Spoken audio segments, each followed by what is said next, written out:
Ya son las 11:06. Saludos, buenos días. Gracias a cada uno de nuestros oyentes por la sintonía con la Z101. Saludos a la alta gerencia que siempre pone a disposición del pueblo dominicano esta estación con los objetivos de informar, orientar y educar a este maravilloso pueblo dominicano. Hoy es miércoles 21 de agosto, año 2024, miércoles cardiológicos.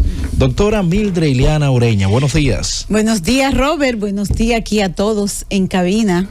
Gracias a Dios que nos permite estar en este programa, ¿no?, educativo sobre la salud cardiovascular, enfocado básicamente al pueblo dominicano, como parte de ese periodismo social que hace la Z101. Y hoy tenemos un invitado especial que viene del Cibao, de Santiago, es el doctor Andrés Marín. Él es un cirujano endovascular que ha realizado entrenamiento. Bueno, doctor, hay muchos países, Italia, España, Estados Unidos, Argentina, o sea que usted es un trotamundo en el sentido de que ya domina muchas técnicas, ¿no? Porque cada país tiene su peculiaridad, ¿no?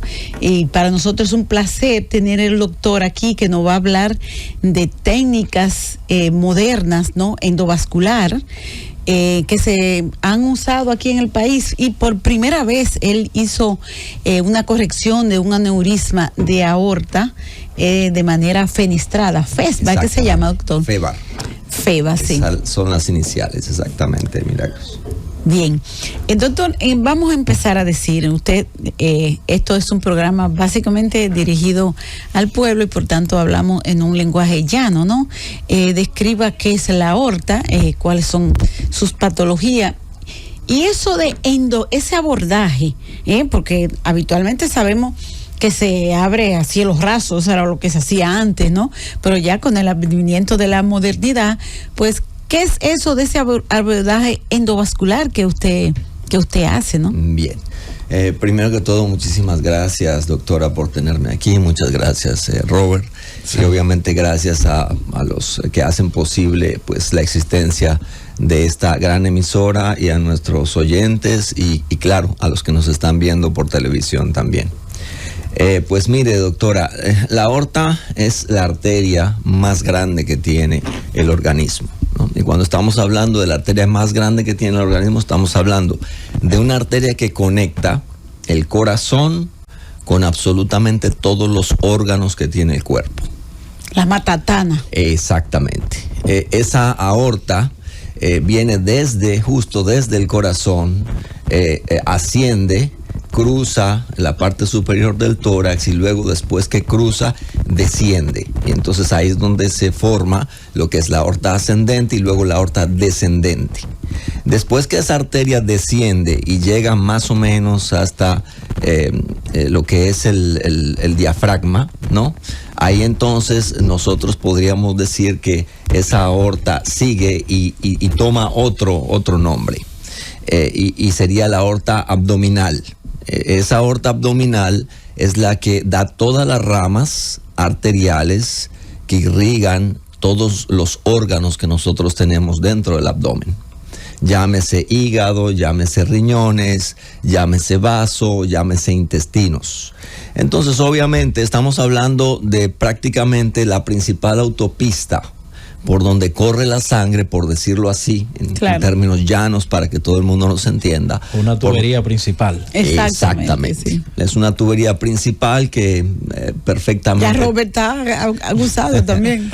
Que perfectamente te puede medir 40 milímetros, 4 centímetros de diámetro desde arriba, hasta 5 centímetros de diámetro desde arriba, a veces 6, dependiendo obviamente de la constitución física del individuo, y que luego entonces al final del abdomen, en la pelvis, se divide y forma las dos arterias ilíacas, que son las que van a dar irrigación a una pierna y a la otra, ¿no? Así es que termina la aorta abdominal. Es muy importante las patologías de este órgano, porque definitivamente sí hay una patología allí y existe o una obstrucción de la aorta o existe un aneurisma de la aorta o existe alguna inflamación en la aorta, toda la irrigación que llega a los órganos está comprometida. Okay. Y automáticamente estamos hablando de irrigación comprometida, estamos hablando de posible muerte del tejido que va a irrigar esa tubería, arteria, ¿no? Esa tubería. Porque obviamente si la arteria de la pierna se tapa, el paciente pierde la pierna, sí, indudablemente. Si la arteria coronaria, por ejemplo, que viene de la aorta, va al corazón y se tapa, hay un infarto al miocardio. Asimismo, si se tapa al riñón, hay un infarto renal y se pierde el riñón. Si se tapa al hígado, por ejemplo, entonces también hay un infarto hepático y puede perderse el hígado. Que por otro lado podría tener irrigación, es el único órgano que podría tener irrigación por otro lado, como es la porta, pero que al fin y al cabo es un compromiso bastante serio. Y hoy pues venimos fundamentalmente a hablar de eso y de otras patologías que podríamos tomar a nivel circulatorio, pero fundamentalmente nuestra visita fue dada por el nuevo procedimiento que usted acaba de mencionar, doctora. Que es el primero que se hace en el país, ¿no? Definitivamente. Nosotros teníamos tratando aneurismas de aorta. ¿Y qué es un aneurisma, doctor? Un aneurisma no es más que la dilatación de esa tubería, ¿no? Exactamente. Por ejemplo, yo traje aquí una imagen para los que puedan estar viéndonos por televisión. Sí, en el canal 110 de Claro y 90 de Altiz. Muy también bien. A través de ZTV, los cibernautas que siempre se conectan ahí. Perfecto. Entonces, los que nos pueden ver, este es un tubo de vidrio que simula la aorta, ¿no? Y entonces en el inicio, la aorta debe ser a sí mismo cilíndrica. Pero en esta parte de abajo, fíjense que tiene una dilatación. Esa dilatación es lo que nosotros llamamos un aneurisma. Para yo emular, le digo al paciente, usted ha visto un buche que le sale a la goma de los carros, ¿verdad? Exacto. Me dice el paciente, sí. Pues eso es un aneurisma. Es un buche que le sale, por decirlo así, a la arteria aorta. Y entonces entre más se dilata, puede ocurrir el desastre mayor, que es la ruptura de ese aneurisma. Si ese aneurisma se rompe, imagínense ustedes esa autopista dando sangre que está empujada por el corazón a 120 milímetros de mercurio, y si el paciente es hipertenso, a 180 y a 200 de presión, sí, en cuestión de segundos el paciente muere por una hemorragia interna. Y es de estos tipos de pacientes que los pacientes de aneurisma de aorta son de estos tipos de pacientes que siempre estuvieron asintomáticos, nunca dio ningún síntoma, sí. De repente le dio un dolor horrible o en el tórax o en el abdomen, cayó, lo llevaron al hospital y llegó muerto al hospital. Pero ¿cuáles son las principales causas entonces de esa dilatación a la que usted hace mención, doctor? Bien, hay tres causas fundamentales de dilatación de aorta, de aneurisma de la aorta. Fundamentalmente está descrito, y en los Estados Unidos, por ejemplo, dicen todo paciente mayor de 60 años que haya fumado, ¿no? Y que sea hipertenso o hipercolesterolémico, es un paciente que puede tener un aneurisma de la aorta. Entonces, el fumar, ¿no? Es la primera causa muy ligada, muy conocida a los aneurismas de la aorta. Claro, hay enfermedades sí. del tejido conectivo que ya son un poquito más raras, pero generalmente cuando el paciente es hipertenso, es fumador y es hiperlipidémico, esas son tres causas que son tres factores de riesgo, mejor dicho, que uno debe tomar en cuenta para pensar en que probablemente el paciente tiene un aneurisma. ¿Y qué papel tiene la hipertensión arterial en el desarrollo del aneurisma, ¿no? y la decisión terapéutica de intervenirlo, ¿no? Porque, otra segunda pregunta, ¿toda dilatación de la aorta debe de ser abordada rápidamente? Es una excelente pregunta, doctora, porque hay muchos pacientes que llegan y dicen, bueno, mire, a mí me descubrieron esto, yo tengo este problema y yo quiero operármelo. Entonces no es así de fácil. Existen unos criterios, ¿no? Y sí, o sea, si la aorta está dilatada, usted tiene que tomar en cuenta que debe ser vigilado. ¿Y por qué vigilado? Bueno, porque uno debe de saber que los aneurismas de la aorta abdominal, porque hay diferentes criterios de corrección en un aneurisma de la aorta torácica, un aneurisma de la aorta abdominal. Vamos a concentrarnos en los aneurismas de la aorta abdominal. Deben ser corregidos según todos los libros de texto y según la literatura cuando llegan a los 5 centímetros de diámetro. Ese es el abdominal, ¿no? Ese es el abdominal. ¿Y los torácicos? El torácico va a depender mucho, pero generalmente cuando usted ha llegado al doble, más del doble del tamaño normal de la arteria, entonces probablemente ya es momento de haberlo corregido. En mujeres, por ejemplo, el diámetro de corrección suele ser un poquito menor que en el hombre, porque en las mujeres el diámetro aórtico mide menos. Okay. Entonces uno toma una serie de parámetros para poder decir este paciente sí y este paciente no. Pero en general los de la aorta abdominal son 5 centímetros. ¿Y por qué 5 centímetros? Bueno, porque cuando uno le propone al paciente la corrección del problema, uno tiene que estar seguro de que la corrección del problema tiene menos complicaciones que el problema. O sea, pone uno en una balanza claro. Y uno dice, bueno, mire, la literatura dice que el paciente que tiene más de 5 centímetros de diámetro de un aneurisma de la aorta tiene un 30% de posibilidades de que se rompa el aneurisma, o un 25% de posibilidades, depende de la población, depende de... en cambio, operarlo tiene un 3% de posibilidades de que se muera. Entonces, cuando usted le pone un 30 aquí y un 5 o un 3 aquí en buenas manos, obviamente usted le tiene que ofrecer al paciente, vamos a operarlo porque la posibilidad de que usted se muera en la cirugía es muchísimo menor que la posibilidad de que usted se muera por un sangrado interno producto de la ruptura de ese aneurisma. Entonces, doctor, ¿y la técnica influye en ese % de mortalidad? Porque me imagino que a cielo raso, como se hacía antes generalmente, tiene más complicaciones que endovascularmente, como lo aborda usted. Sí, absolutamente. Yo creo que hay algo sumamente importante que nosotros debemos de saber. Los aneurismas de la aorta deben ser abordados por expertos. Exacto. Por gente que haga muchos casos, por gente que lo maneje todos los días, ¿no? Por gente que esté empapada permanentemente con esto. Entonces la mortalidad va muy dirigida a quién opera, el equipo que opera. Entonces no es lo mismo tú operarte un aneurisma donde se opera un aneurisma al año, que tú operarte en un grupo de cirujanos vasculares que operan 30, 50, 100, 150, 200 o hasta 1000 aneurismas en un año, como hay cirujanos en los Estados Unidos que solamente están dedicados a una parte específica del aneurisma, y que solamente al dedicarse a eso tienen una casuística muy, muy grande. Uno va desarrollando mucha más rapidez, y la rapidez es fundamental en la reparación. Rapidez y técnica es fundamental en la reparación. Entonces obviamente sí es muy importante.